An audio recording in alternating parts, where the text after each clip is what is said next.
Ja bih voljela da meni netko izađe u susret, zato što znam da bih odradila svoj posao.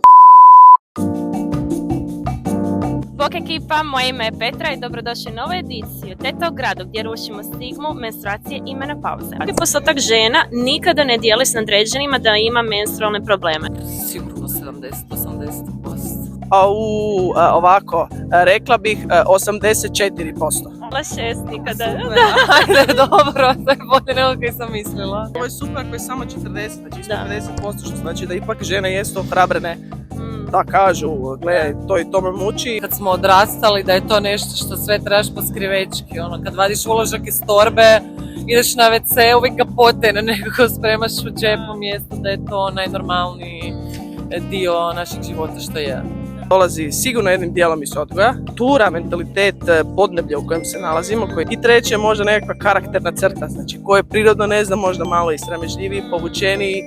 Rekla bih da ostane doma i da dođe kad bude dobro. Ok, ajmo postaviti rokove. Koji su rokovi do tada odradi? A ti ćeš ti to raditi, hoćeš raditi na Marsu, iz kreveta ili ovdje iz ureda, meni je sasvim irelevantno. Zašto bi neko u patnji čovjeka zgršao na licu odradio kad ti može to odraditi stvarno ono opuštenija, zadovoljnija osoba i na kraju krajeva koja će te i više poštovati. Ako vidi da je neko uvažio, gledaj, ok, jasno mi je, razumijem, odio.